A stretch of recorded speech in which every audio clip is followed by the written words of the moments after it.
BJP ये कह रही है कि बीजेपी नीतीश जी के नेतृत्व में चुनाव होगा। ये नहीं कह रहे कि इस 25 से 30 नीतीश ही रहेंगे। जदयू तो उनका कार्यकर्ता है, तो कहेगा ही, क्या करेगा। लेकिन मैंने तो कैमरे पर कहा है कि अगर अमित शाह में और नरेंद्र मोदी जी में इतना अगर दम है, राजनीतिक दम है, बिहार को समझने का दावा करते हैं, तो एक बार ये बोलकर दिखाइए कि आपका एनडीए का मुख्यमंत्री कौन होगा जीतने के बाद, कि नीतीश कुमार ही रहेंगे 25 के बाद। ये भाजपा वाले, उनको मालूम है कि भाई नीतीश जी की हालत जो है वो 25 के आगे नहीं रह सकते हैं। अब आप ये पूछेगा कि अगर ये उनको मालूम है तो उनको हटा क्यों नहीं रहे हैं, अपना क्यों नहीं बना रहे हैं। वो इसलिए कि भाजपा की बिहार में ना वो ताकत है, ना तैयारी है।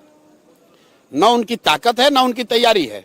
उनको लड़ना है इनके साथ ही, तो सोच रहे हैं किसी तरह घिसट पिसट के इनके साथ मिलकर लड़ लें। और उनका अपना आकलन है कि अगर हमको बहुमत मिल जाए कोalition को, तो नीतीश को हटाकर हम लोग अपना कोई बना लेंगे। जेडीयू को कितनी सीटें आप दे रहे हैं? इससे पहले भी आपने कई बार आकलन किया। नहीं, मैं अपना आकलन, जो लोग मेरे को पिछले 5-10 साल में फॉलो किए हैं उनको मालूम है, मैं आकलन एक बार करता हूँ फिर बदलता नहीं हूँ रोज।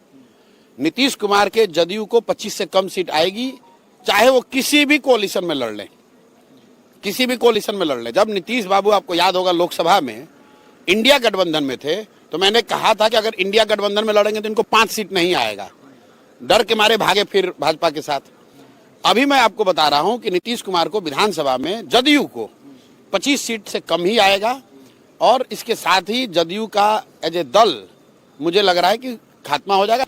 जन स्वराज में अगर आप ऑब्जेक्टिवली देखेंगे तो सबसे ज्यादा अगर किसी दल के लोग आए हैं तो वो नीतीश कुमार के दल के लोग आए हैं। इसलिए कि मेरे साथ उन्होंने पहले काम भी किया हुआ है, इसलिए भी कि वो लालू जी के पार्टी में जा नहीं सकते हैं, क्योंकि लालू के विरोध में ही उन्होंने राजनीति करी है।